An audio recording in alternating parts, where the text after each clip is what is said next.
Hi, my name is Eugenie Ermis. I'm a transformational coach with Awaken Your War Transformational Coaching. I am here today to tell you a little bit about my story and to demonstrate how sometimes you lose your voice and you lose your way and lose your sense of who you are in very subtle ways. Some people have traumatic events that cause them to lose their voice, and some people just have society, church beliefs, and just life circumstances in which we make unconscious decisions about ourselves that can affect us our whole lives. My story starts in the early 1960s. There was this little girl. She was born to two beautiful people, Kitty and Vernon Ermis, lovely, lovely people. And she was the apple of their eye. They adored her. They took care of her. They told her stories. When her dad was home from the trips, because he was in the Air Force, he took her under the wing and nurtured her. And life was just idyllic. Couldn't be any better. In 1963, we moved to Fairfield, California, which is near Travis Air Force Base. And I was a little tyke, right about almost 2 years old, not quite. And I saw my mom's belly getting bigger and bigger and bigger. And I'm like, oh, this can't be good. I'm not sure what's going on, but it can't be good. And they kept telling me, oh, your little sister's going to be here soon. You should be so excited. And I was like, oh, good, a little sister. I don't know what a little sister is, but she's coming and I'm supposed to be excited. Well, in October of 63, she did come. And I was not excited. This beautiful little baby, and they really are beautiful, but they cry and they need diaper changes, they need feedings, they need et cetera, et cetera. And all of a sudden, my mom's attention was torn away from me, and I was like, oh, how do I get this back? So decision number one I made was I have to be the good little girl, because if I'm good, mommy will love me. And if I'm good, when daddy's home, he'll take me out for walks and et cetera. Did my mom make me feel that way? No. But that was a decision that I made about myself without her having, goodness gracious, I'm sorry. I'm not used to screens being backwards. But that was a decision I unconsciously made about myself. Decision number two. Again, mom's belly started getting bigger and bigger and bigger. And mom was all belly because she was about this big around. My mom was a very tiny lady. And I was like, oh no, oh no, oh no, not another one. And sure enough, summer of 1965, here comes sibling number two. And this sibling, oh my goodness, beautiful baby, but she had colic. And I mean, she cried from 7 o'clock in the morning to 7 o'clock at night, nonstop. So my unconscious decision about myself was that not only did I have to be the good little girl, but now I had to be mommy's little helper, because then mommy would feel better, she would get some rest, and Cindy would be taken care of. So that was my second unconscious decision. Then we were at the park, and my mom was holding Patty in her arms, and Cindy and I were trying to catch this little goldfish that was going around and around and around in the water.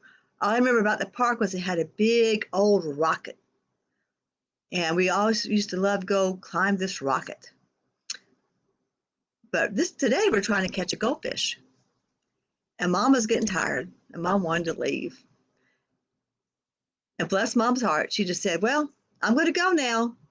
And she got in the car. She was going to drive around the block. Well, those blocks in California are pretty big, so she drove around the block. And when she got back, Cindy and I were not there. Um, I had seen Mama leave with Patty, and I was like, oh dear. And I grabbed Cindy's hand and we started walking home. And this was in Fairfield, California, not a small place, not a big old city, but not a small place. And when she caught up with us, we were almost home. So I guess my third unconscious decision was I had to be the protector of my little sister.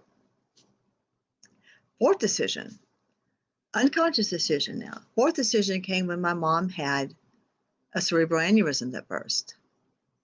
And sometimes I get a little emotional when I talk about this. So if I do, just know that it could happen.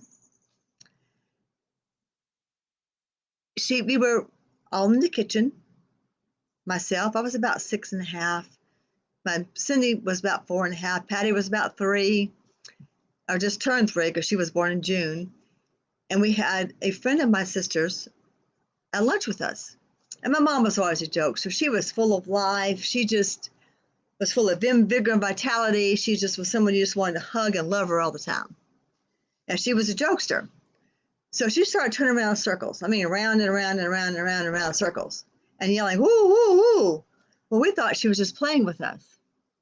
But coming to find out, she was not playing. And I realized that as a 6.5-year-old, when my mom fell and gashed her head on the dishwasher and, excuse me, was seizing on the floor. There wasn't 911 back there.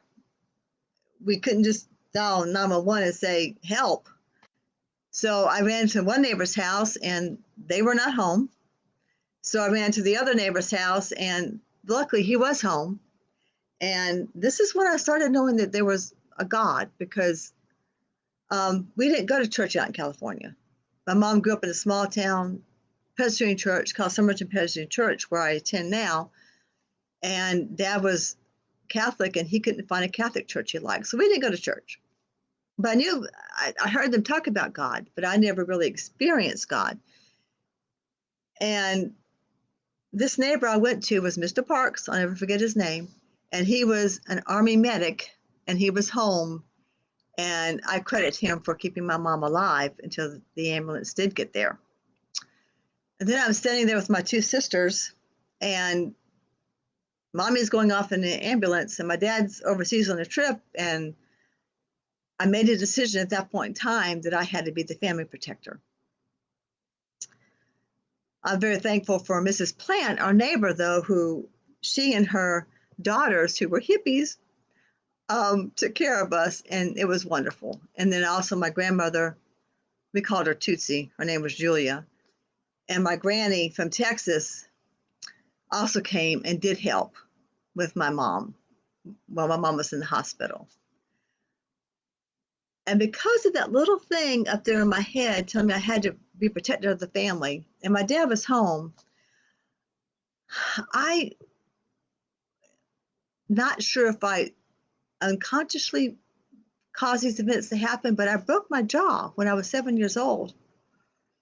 And I ended up in the hospital for eight weeks because I was a very active child. Running down the hall, sliding my socks, those type of things. So I was a very active child. And they wouldn't let me go home. But they would let me visit my mom, who was in ICU. And she was in the hospital for almost a year at this point in time. So when I was in the hospital, my dad not only went to see my mom, but he'd always come up and bring me a milkshake. So I guess I was getting back some of the attention I lost when my siblings came along. So life went on pretty idyllic for a while. I was still being the good little girl, still protecting my family, still protecting my sisters. I was also learning from my Mrs. Plant's daughters that women had voices and they could be who they wanted to be, and et cetera, et cetera. When I was 8.5 years old, we moved to Somerton, South Carolina. My mom was born and raised there, and when my dad retired from the service, she said, going home. Well, I was not happy about that at all. I think I cried from Fairfield, California to Texas to see my granny and to Somerton, South Carolina. You see, out in California, I was a leader. I was very outgoing. I was getting ready to learn how to play the French horn in school. All kinds of things were happening, and I was just excited about life. Things changed when I moved to South Carolina. Somerton's a wonderful little town, but it is, especially back then, it was very segregated and people did not mix. And I was coming from a place where, that wasn't an issue. And I learned, and I talked different, I thought different, I looked different, and I made the unconscious decision. Well, not all conscious. I had a little bit of bullying going on there, teasing, really bad hazing sometimes, that it was not okay to be different. And it was not okay to have your own thoughts. So I kind of withdrew, I contracted into myself and became very shy. I would only speak when spoken to. And I talked a lot to myself. I think my saving grace at that point in time was we did start going to the Somerton Presbyterian Church. And I found Jesus. And I knew Jesus was here and Jesus was everywhere. I didn't believe that Jesus was just confined to a church. And Jesus loved me just as I was. He didn't care if I was ugly, if I was skinny, if I was fat, if I was different, if I thought different. In fact, he actually loved the way I thought. And the fact that I was very inclusive in my thinking. And then I found Camp Harmony Youth Council, which I found my tribe, which I had been missing for many, for about 2 or 3 years. And I found my tribe. I found a place where I was rewarded for being different and thinking different, and my love for Jesus and having a voice. I could have a voice and I could speak my truth, which was just heaven. Then something else happened. And I was reading scripture one day, and I read what they call the tyrannical text. I now know that they're called that from the minister I now have at Somerton Presbyterian Church, Vicki Bogdan, who's been wonderful in explaining these texts. And I read that women were supposed to be, seen and not heard. They were not supposed to draw attention to themselves. They weren't supposed to teach men, and they weren't supposed to have a voice. I was like, oh, great. Now, not even Jesus loves me. Those are my thoughts. And so I put on these masks, various masks. I put on spiritual masks, just saying that you really can't see who I am, because my parents loved me, and I knew that. But now Jesus didn't even love me because I was a woman. I went and talked to my pastor about that, who was a lovely man. I still love him to this day now. But I went up to talk to him about these passages in Timothy and Titus and Corinthians. And he basically told me to have a good day and that he would see me at basketball practice the next day, because he was my basketball coach as well. And like I said, I love this man to death, but he wasn't going to go into those passages with me. So life went on. I kept my mask up. I found my outlet in working. I started working when I was 12, so I had different jobs from 12 years on. So I found my leadership and my voice through working. And I went to nursing school, and I came out a little bit more, which was good. My dad suggested nursing over counseling, which I wanted to be a counselor, but he said, you could be a psychiatric nurse and always have a job. And I thought about it, and so I went into behavioral health nursing, which I dearly love to this day, down in parish nursing. Parish nursing is when you balance spirituality, health together, and it's incredible. But after nursing school, and after traveling for a while, I went to North Carolina, and I went to Texas and New Jersey before coming back to South Carolina. When I got back to South Carolina, I got a little bit wild for me. Okay. Not wild on my friends I was hanging out with terms, but wild for me. I mean, they would have 2 cases of beer, and I'd have my little six-pack of beer for the weekend. But that to me was big time. That was woohoo. But I enjoyed the freedom. I mean, we would go four-wheeling. We would have campfires outside. We would play music. We would sing. We would laugh. They didn't care about my different thoughts. They liked me as I was. And I also kind of stopped going to church at that point in time because I felt like Jesus didn't love me. And it's kind of like that bar story about the man who goes to church with his wife, and he goes to church with his wife, then one day he's late and everybody comes down on him about being late. But that night he goes to the bar and everybody loves him and loves him, loves him, loves him. And then one day he's late going to the bar. He's like, oh no, they're going to fuss at me. And no one fusses at him. So he quit going to church, but he still goes to the bar. Why? Because they accepted him and loved him as he was. So I'm going to fast forward a little bit. And I had moved to Summerville, South Carolina. I was attending St. Luke's Lutheran Church. I found it very inclusive, very accepting, and that was after having a lot of bad experiences. And the pastor there became my spiritual director, and he was able to help me understand those passages more. And I began to realize that Jesus did love me and God loved me, even though I was a woman, and that I was applauded for my voice and for how I felt and thought and believed. I went to a retreat called Via de Cristo when I was at St. Luke's Lutheran Church. What can I tell you? If you ever have a chance to go to Via de Cristo or walk to Emmaus, I think they also walk to Emmaus. If you ever have a chance to go. You will truly experience God's grace. They wake you up with song. You don't have your cell phone. You don't have a clock. Everything is done with someone else calling you. And it's just incredible. In fact, while you're there, you forget about time and you don't realize that time is really happening.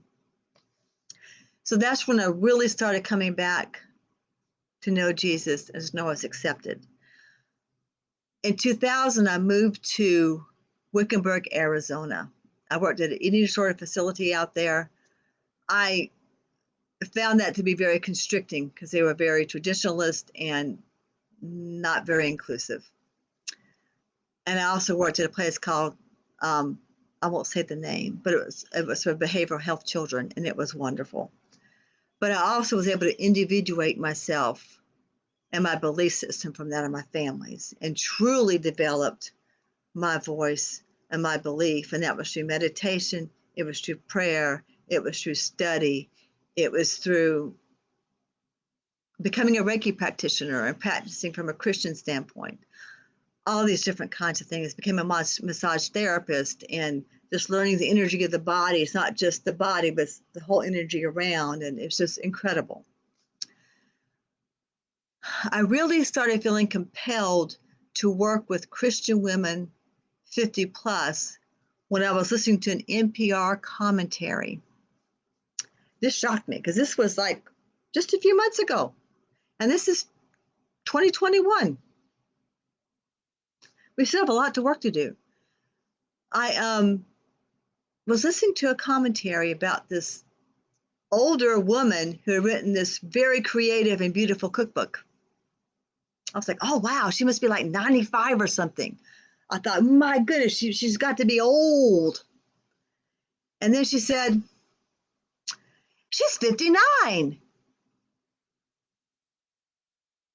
And I thought for a minute, I was like, I'm 59 years old. I am not ready to be put out to pasture. I have a lot of things to live for, a lot of life to give, a lot of teaching to do, a lot of mentoring to do. That happens sometimes. My brain thinks about 100 miles per hour and my mouth can only go about 25 miles per hour. So sometimes it gets kind of scrambled. And I gave that commentator a little bit of a lecture. Of course, she could not hear me. And that's when I changed my niche my niche for coaching, um, to helping women 50 plus, Christian women 50 plus, who are ready to unpack and unlock their cage of grief, pain, shame, guilt, and limiting beliefs and find their next best steps forward to living their authentic, genuine, purpose filled lives. So that's how I got to where I am today. I hope you have a beautiful day. I'd love to work with you sometime. You can always DM me or message me if you have any questions. I'm also going to be doing a free mastermind starting on May 4th that is going to have 2 days a week, Tuesdays and Thursdays. Tuesdays is going to be from 1 to 2:30. Thursdays is going to be from 7 to 8:30. So if you're a worker, you can come on Thursdays. If you're not at work, you can come on Tuesdays. But just let me know and I'll send you the link. You have a blessed and beautiful day. And remember, please, please remember and know, especially if you're a woman, if you're a 50 plus woman, that you matter, your voice is important, and we need you in this world. God bless.